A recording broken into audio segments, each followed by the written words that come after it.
Talagang imbiyar na etong si Atty. Kaufman dito sa labi na tinubuan ng tao, mga kababayan. Dahil narinig lang ni Atty. Kaufman ang pangalan ni Cristina Conti, mga kababayan, nasira na ang kanyang umaga. Sabi ni Kaufman, narinig ko lang ang pangalan niya para na itong hindi good karma sa aking umaga. Buong araw, mabubwisit si Kaufman, mga kababayan. Dahil kay Madam Lips to Lips, mga kababayan. Panoorin niyo po, ha. Ignore the ramblings of Cristina Conti because it's really not quite good for my karma in the morning. Nagtaray, oh. Yung mga mumbling daw ni Cristina Conti is not good for my karma in the morning. Ang taray. Oh. Talagang na-press ni Cristina Conti ang red button nitong si Kaufman. Sumagad hanggang sa buto, apektado talaga si Kaufman, mga kababayan, dito kay Cristina Conti. Tingnan niyo yung itsura niya, oh. Good for my, because it's really not quite good for my karma in the morning. Oh? Oh. Eto ang umpisa, mga kababayan, ha. Tingnan niyo, oh. Hindi pa tinanong si Conti, ha. Happy pa si Kaufman. Ang ganda pa ng ngiti, mga kababayan, oh. How's our former president, attorney? Well, I told you, he's in good spirits. I've just come out from a legal visit with him here at the prison. Happy pa siya. Kaya lang, wala masyadong sinasabi to si Kaufman, no? Sa tuwing tinatanong, laging good spirit lang. Wala na bang ibang sagot, Kaufman? The first question is that what's the effect of the report by Senator Marcos not being publicly available on the Senate website, given that it was referenced in your motion to challenge with respect to jurisdiction of the... Yan nga, uy, Amy! Yung report mo, i-upload mo na sa website ng Senado. Gagamitin yun, para magamit doon sa ICC. Upload mo na. ICC. What is your comment on this? Well, I believe that the report has now been restored to the official website. I'm not going to get into the legal arguments. At least ando na pala, no? Dahil kinall out ni Kaufman, mga kababayan, Wala. Siguro narinig ni Amy, good job. As you may be aware, the prosecution have argued that Mr. Duterte is a flight risk, and they based that inter alia on the argument that he has expressed through his counsel that his surrender to the court was essentially an illegal rendition. We believe that the report counters that. We believe that raising an argument as to the legality of the surrender is a legitimate legal argument. Ibig sabihin, mga kababayan, napaka-importante yung Senate report. Dahil yun, mga kababayan, ang magpapatibay sa claim ng kampo ni na PRRD, mga kababayan, na kinidnap siya. Rendition. Illegal rendition o kung ano man tawag dyan. But once again, I'm not going to get into the nitty-gritty of it. This is litigation, and litigation should be conducted in court. Yes. Thank you, attorney. In light of the Department of Justice Secretary Remulla's recent admission that key evidence in the drug war cases was allegedly destroyed and the subsequent decision to cede jurisdiction to the ICC, what is your comment on this? Yun nga, ang sabi ni Boying, mga kababayan, na kaya daw pinaubayan ng sa ICC, mga kababayan, yung kaso ni PRRD dahil nasira na daw ang mga ebidensya. Ay, nako. So, ano pala ginamit na ebidensya dyan? Pero para kay Kaufman, ito ang sagot na, mga kababayan. Secretary of Justice Remulla's claims. Once again, I'm not going to get into the truth or falsity of that. Sabi niya, hindi daw totoo para sa kanya, mga kababayan, na sinira ni Digong ang mga ebidensya. Dahil, in the first place, anong sisirain mo kung wala naman talagang krimen na nangyari? Wala. Tapos ang pinupunto pa ni na Boying, mga kababayan, sina Digong ang sumira ng ebidensya. What I do know is that my client, Mr. Duterte, had nothing to do with destroying any evidence. Destroying evidence... Dahil, anong i-destroy kung wala naman talaga? Wala naman siyang ginawang kaso, mga kababayan, na krimen. This is a criminal offense. It was not done. And it was not done at his request on behalf of him. Let me make that very clear. Sir, attorney, given that claim, no available... Ano kayang endpoint ni Boying doon, mga kababayan, na sinabi niyang wala ng ebidensya dahil sinira? Dahil kapag kakagat si Kaufman na wala naman palang ebidensya, sasabihin nila, isinira niyo nga. Pakaganyan. Pero isa lang ang malinaw dyan, mga kababayan, ha? Ang punto sana ni Alvin doon, Kaufman, hindi yung pinagbintangan na si Digong ang sumira. Ang punto doon, meaning, ang Philippine government, ngayon, walang nakitang ebidensya na. regardless o sinira o hindi. Walang ebidensya. Iba pagka-interpret ni Kaufman, na ibibintang na naman kay Digong, mga kababayan. Evidence exists ang and it is pagsira. allegedly destroyed to prosecute former President Duterte domestically. What evidence will the ICC rely on to pursue the case? That's Secretary Justice Remula's claim that Saling pusa lang kasi yan si Boying, mga kababayan, dahil hindi naman yan parte doon sa prosecution eh. Sabi ni Boying, walang ebidensya dito.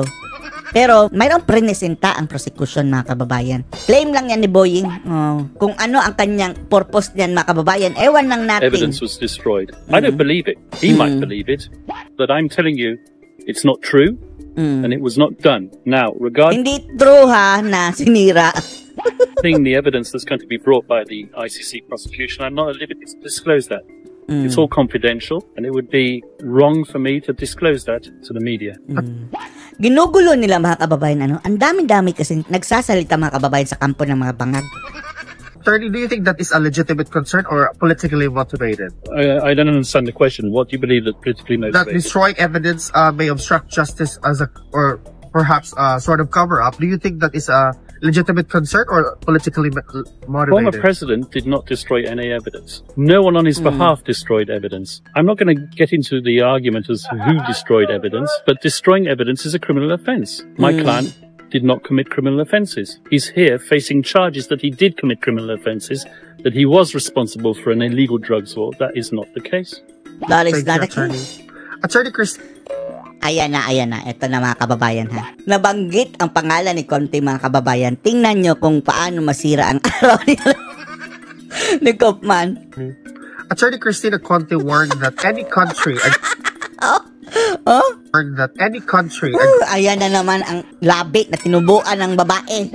agreeing to adopt former President Duterte for interim release, risk being seen as a safe haven for a despot, for a murderer. What is your comment on this?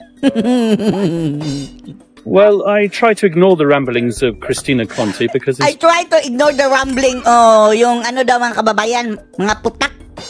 Walang silbing rambling ng bunganga ni Conte. really not quite Tingnan nyo ang kanya, mga kababayan, no? Parang nag-grind na ng teeth. Kulang na lang, magiging beast mode na, mga kababayan. really not quite good for my karma in the morning. Ano ka ba naman, Alvin? Sinira mo tuloy ang umaga ni Kaufman. Ang taray, mga kababayan, Good for my karma in the morning. But I don't know what Para si Rocky din, para si Rocky din. position that lady has. She that calls lady. herself a legal assistant to counsel, that she's on the list of counsel at the International Criminal Court. Oo nga. Bakit palagi niyang ginagamit ang assistant to counsel, mga kababayan? Wala siyang lugar sa pagiging counsel ng ganyan sa ICC.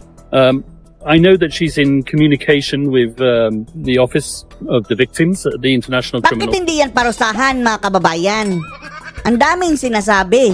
Kung talaga connected siya sa prosecutor, mga kababayan, prosecution ng ICC, bakit nakapagbunganga pa? Unfair, ginagamit niya ang pagiging assistant to counsel sa ICC, ganyan eh. Court. I believe that her comments, if they're true, I haven't seen them in the media yet, would be basically interference. And it would be unethical interference with the Unethical. Asaran si Kaufman, litigation that's currently being conducted on the subject of interim release. Wala na, na high blood. High blood na In siya. light of the court's decision to dismiss your request to disqualify Judges Ganso and Tumaas na ang BP ni Flores, Kaufman. do you intend to pursue a motion for consideration to that? Wala na good karma in the morning. No, I'm not going to. As I've said yesterday, that there has been new information which has come to light. I can't disclose that information, but it does affect the whether or not I would want to seek reconsideration of the request to disqualify. I don't believe there's a need for that anymore. Okay. Attorney, I hope this will be able to answer this question. Can you walk us through some sort of a daily activities inside okay. the detention facility of our former president now that he's been here for 113 days? Wala lang, kain-tulog lang, mga kababayan, si PRRD. Minsan hindi bumabangon. Well, his days are occupied by legal visits and family visits. That's all I can say on the matter. Attorney, Wala na ang Short answer na lang mga kababayan. Oh, nasira na ang A araw ni resolution Kaufman. has been filed urging the House of Representatives to oppose efforts to grant interim release and repatriation of former President Rodrigo Roa Duterte. Will this have any impact? Uy, ang kapal mga kababayan ng Congress, no? Nagbabalak mga kababayan, mayroon silang resolution na pinapapirmahan. Tingnan nyo ang sino nga pumirma dyan ha, at pipirma na dapat daw harangin mga kababayan ng interim release si PRRD. Sige! Hahanapin natin yung resolution yan ha. Kung ang inyong mga congressman at pumirma dyan, ilaglag nyo na mga kababayan, ilaglag nyo na. On your request for interim release? I don't want to comment on politics. I'm a lawyer. I deal with legal matters. Attorney, the DOJ has offered protection and assistance to witnesses in the case against former President Duterte. This seems to be in contradiction to President Marcos' earlier statement that Philippines would not assist in any way. Malacanang now says that it isn't direct cooperation with the ICC. Do you agree? Once again, that seems to be touching on politics. If witnesses come to court and they've been paid to come to court, then we will establish that when we cross-examine them. Does our former president have any message to the Filipino people? Respect the judicial process. Talaga? O baka ikaw lang ang nagsabi niyan, ha? Yan lagi ang sinasabi niya mga kababayan He's in good spirit and then respect the judicial process. Yun lang daw ang mensahe ni PRRD. Siguro yun ang nirelay sa kanya, no? Pero kung sila pulong ang mga kababayan tatanungin, iba ang mga mensahe. That is his consistent message. Unfortunately, it seems that from some of the comments that you've been presenting me today by supposed counsel or si Conti, Asal siya kay Conti, no? legal assistance at the International Criminal Court, there is some form of non-respect for the judicial process. Sige, Kaufman, ireklamo mo yan doon sa judges ng ICC dahil andyan si Conti laging napuputak ng kung ano-ano. Hindi nire-respeto ang korte. Pwede naman silang mag-complain dyan, mga kababayan. Especially if comments are being made that countries offering Mr. Duterte interim release are basically offering a safe haven for despots. Attorney, tingnan nyo ang itsura mga kababayan, no? Parang yung bata, no? Na yung mataba na bata mga kababayan. Na asar na. Attorney, just to wrap this up, do you have any message to the Filipino people aside respect daw kasi what they have established respecting the judicial process? Once again, respect the judicial process, respect the judges. Not us, Kaufman. Wala silang jurisdiction sa atin Yan ang aming paninindigan. Hindi namin nire-respeto yan. Pero for the sake ni PRRD, wala naman tayo ding epekto mga kababayan kahit pa hindi natin i-respect yan. Yung mga judges dyan sa ICC, hindi dapat nire-respeto yan. Pero for the sake of PRRD, ito tone down na muna natin ng kaunti lang naman. Pero yung kabilang kampo kasi mga kababayan grabe. Alam naman, nahimik tayo. We are confident and we're working towards bringing the former president home. Thank you, Attorney. Sana God nga. bless you. Bilisan mo. Nasira tuloy ang araw ni Kaufman mga kababayan. Anong masasabi niyo dito? Post your comments below.